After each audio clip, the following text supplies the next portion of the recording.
Bismillahirrahmanirrahim. Assalamualaikum warahmatullahi wabarakatuh. Selamat datang di channel aku, Siti Nur Aziza. Nah, di video kedua ini saya ingin menjelaskan mengenai salah satu materi pelajaran auditing pertama, yang dimana materinya itu adalah laporan akuntan. Nah, untuk teman-teman yang belum mengetahui saya perkenalkan diri saya lagi. Perkenalkan, saya Siti Nur Aziza Aulia Alimudin.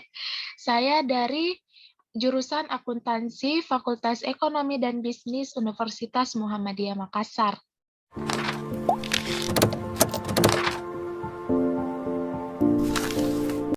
Nah, kita langsung masuk saja ke materinya di laporan akuntan.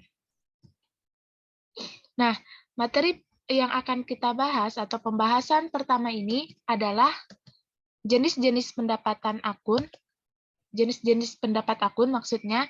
Yang kedua adalah kesimpulan audit dan pelaporan. Dan yang ketiga adalah pertimbangan auditor atas kemampuan entitas dalam mempertahankan kelangsungan hidup. Nah, sebelum itu kita harus tahu nih, pada saat akhir pemeriksaan, kantor akuntan publik ini akan memberikan laporan akuntannya, yang dimana laporan akuntan itu terdiri dari lembaran opini dan laporan keuangan. Nah, lembaran opini itu berupa tanggung jawab seorang auditor atau seorang akuntan atas pendapat yang ia berikan mengenai tentang wajarnya laporan keuangan. Nah, laporan keuangan sendiri itu tentunya terdiri dari laporan laba rugi komprehensif, laporan ekuitas, arus kas, dan masih banyak lain, serta masih ada juga catatan atas laporan keuangan, serta dokumen lain, yaitu seperti rincian piutang, liabilitas, dan lain-lain. Nah, selanjutnya, menurut SA 700, IAP 700.10 sampai 2013, laporan auditor itu harus diberi tanggal nih, harus diberi tanggal tidak lebih awal dari tanggal ketika si auditor itu menerima atau mendapatkan bukti yang secara cukup dan tepat. Nah, catatan juga bagi teman-teman, laporan akuntan ini juga diberikan tanggal pada saat pekerjaan lapangan itu sudah selesai dan pada saat surat pernyataan langganan. Tujuannya apa? Agar dari tanggal situ diketahui bahwa sampai tanggal berapa sih auditor itu bertanggung jawab atas menjelaskan suatu hal-hal yang terjadi. Nah, tapi ketika pada saat selesainya tanggal pekerjaan lapangan ini selesai, dan kemudian terjadi peristiwa yang besar, dan pada saat itu laporan audit juga belum selesai dikeluarkan, maka si auditor ini wajib menjelaskan di catatan laporan keuangan serta di lembar opininya. Nah, kita lanjut ke jenis-jenis pendapat akun. Nah, di sini menurut SA 700 atau IAP 700 dan SA 705 atau IAP 705 ada dua opini auditor. Yang pertama, opini dengan modifikasi, dan yang kedua, opini tanpa modifikasi. Nah, kita lihat. Nah, opini tanpa modifikasi itu artinya laporan keuangan ini bebas dari kesalah sajian material. Maksudnya itu laporan keuangan ini sesuai dengan standar akuntansi yang berlaku.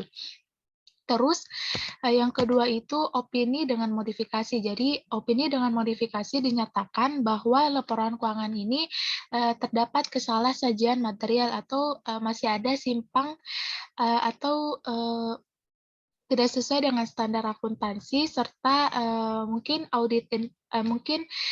internal kontrolnya juga masih ada masalah, masih ada yang bermasalah atau tidak sesuai. Nah, teman-teman dapat melihatnya. Nah, bebas dari salah satu material serta tidak bebas dari salah saji material.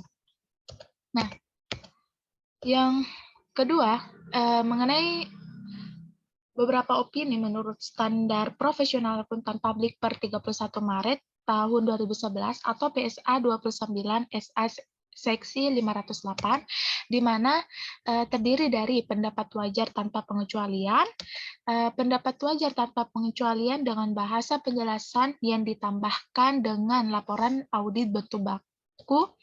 Yang ketiga, pendapat wajar dengan pengecualian. Yang keempat, pendapat tidak wajar. Dan yang kelima, pernyataan tidak memberikan pendapat. Nah, baik teman-teman, tadi ada kesalahan teknis. Saya ulang share ulang.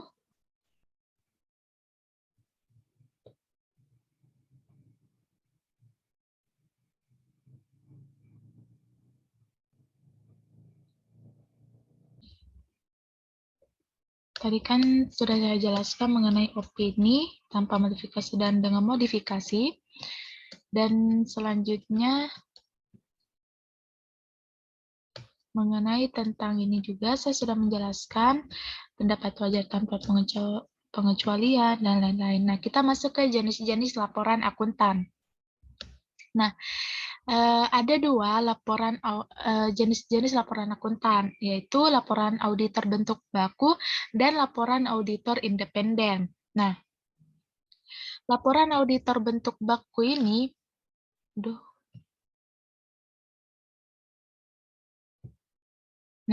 laporan auditor bentuk baku ini yang berdasarkan SA 700 itu berupa judul.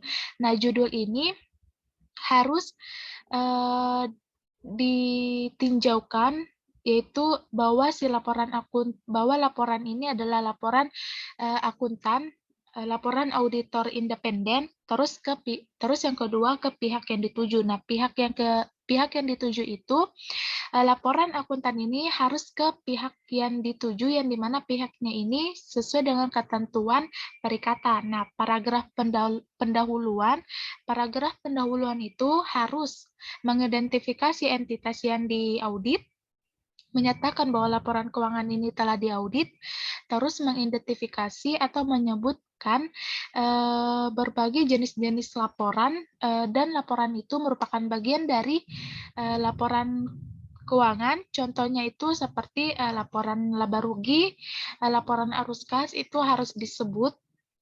Terus yang keempat ini ditinjau dari mohon maaf teman-teman, ditinjau dari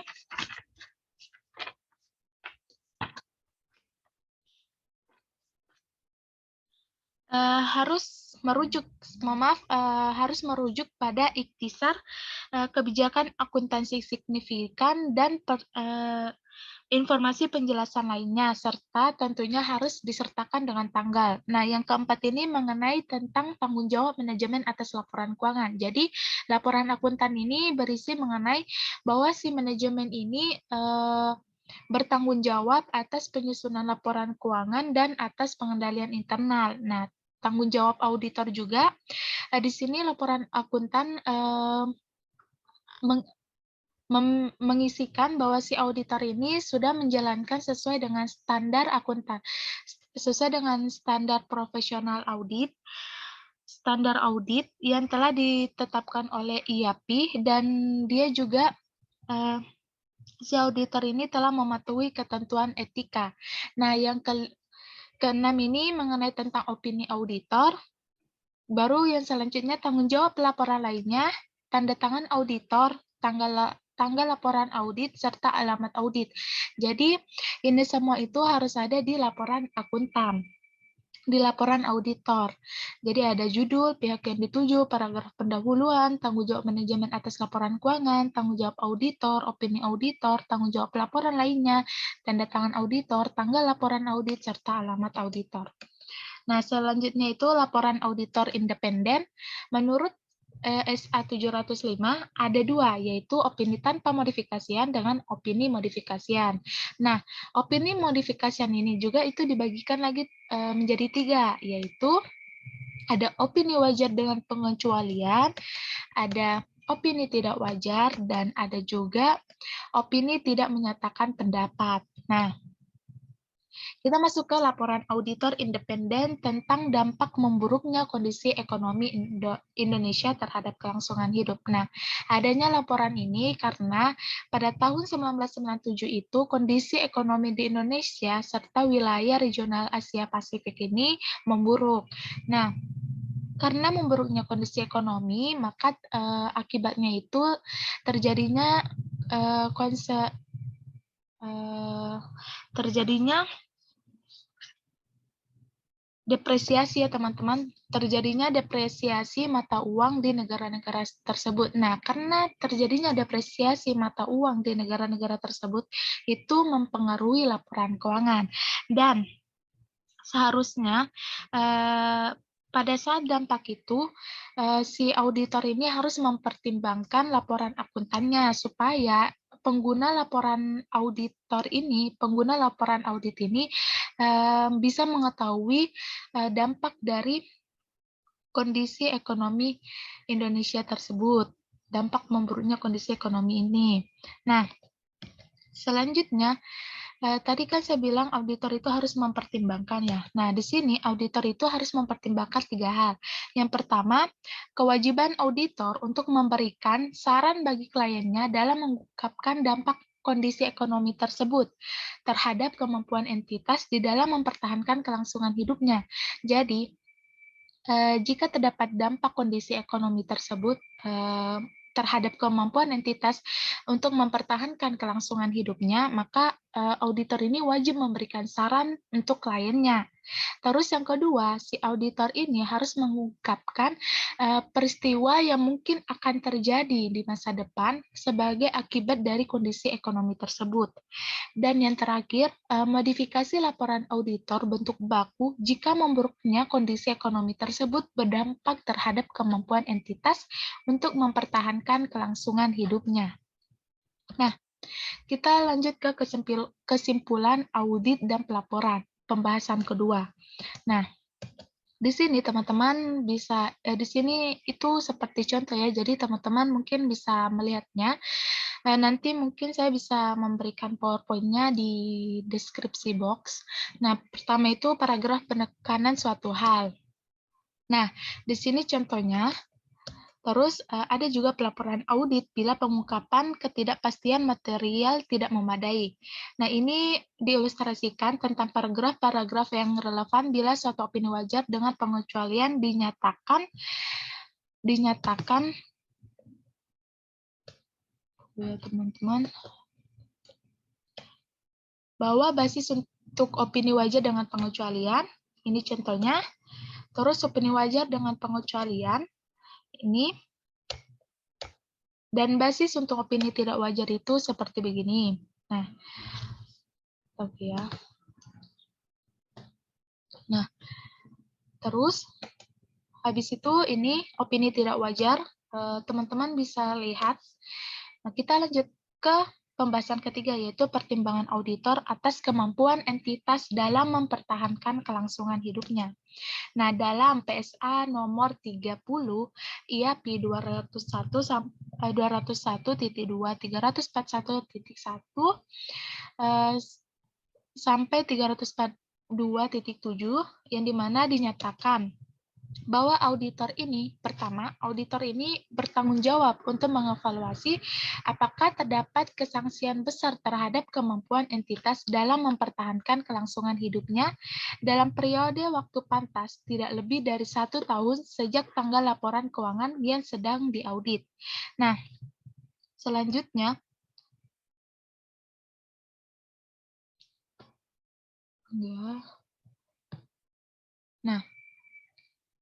tidak lebih dari 1 tahun sejak tanggal laporan ini. Di sini auditor itu dia mengevaluasi mengenai tentang kondisi dan peristiwa sesuai dengan pengetahuannya. Nah, yang kedua ini mengenai tentang auditor harus mengevaluasi apakah terdapat kesangsian besar mengenai kemampuan entitas dalam mempertahankan kelangsungan hidupnya dalam jangka waktu yang pantas juga. Nah, perbedaannya di sini, teman-teman mungkin yang mempunyai buku Sukrisno, buku auditing terbitan Sukrisno Agos, Teman-teman bisa melihatnya di halaman 150, di mana di situ menjelaskan bahwa auditor ini mempertimbangkan apakah hasil prosedur yang dilaksanakan dalam perencanaan, pengumpulan bukti audit, dan penyelesaian auditnya itu bisa mengidentifikasi keadaan atau peristiwa yang secara keseluruhan menunjukkan adanya kesangsian besar mengenai kemampuan entitas dalam mempertahankan kelangsungan hidupnya dalam jangka waktu yang pantas. Nah, yang kedua, jika auditor yakin bahwa terdapat kesangsian besar mengenai kemampuan entitas dalam mempertahankan kelangsungan hidupnya dalam jangka waktu pantas, yaitu harus memperoleh informasi mengenai rencana manajemen yang ditujukan untuk mengurangi dampak kondisi dan peristiwa tersebut, dan menentukan apakah kemungkinan bahwa rencana tersebut dapat secara efektif dilaksanakan. Nah, yang ketiga ini mengenai auditor tidak bertanggung jawab untuk memprediksi kondisi atau peristiwa yang akan datang. Di sini maksudnya meskipun di nomor 1 auditor itu memprediksi kondisi atau peristiwa yang akan datang, tapi dia tidak bertanggung jawab gitu. Fakta bahwa entitas kemungkinan akan berakhir kelangsungan hidupnya setelah menerima laporan dari auditor yang tidak memperlihatkan kesangsian besar dalam jangka waktu 1 tahun setelah tanggal laporan keuangan, tidak berarti dengan sendirinya menunjukkan kinerja audit yang tidak memadai. Nah,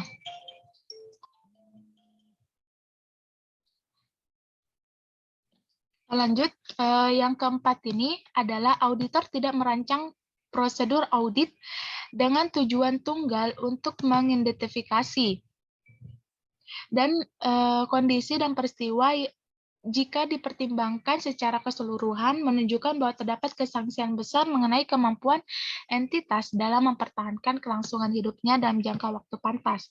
Nah, yang terakhir ini, jika setelah mempertimbangkan kondisi atau peristiwa yang telah diidentifikasi secara keseluruhan, auditor yakin bahwa terdapat kesangsian besar mengenai kemampuan entitas dalam mempertahankan kelangsungan hidupnya dalam jangka waktu pantas. Ia harus mempertimbangkan rencana manajemen dalam menghadapi dampak merugikan dari kondisi atau peristiwa tersebut. Auditor harus memperoleh informasi tentang rencana manajemen tersebut dan mempertimbangkan apakah ada kemungkinan bila rencana tersebut dapat secara efektif dilaksanakan, mampu mengurangi dampak negatif merugikan kondisi dan peristiwa tersebut dalam jangka waktu pantas. Nah,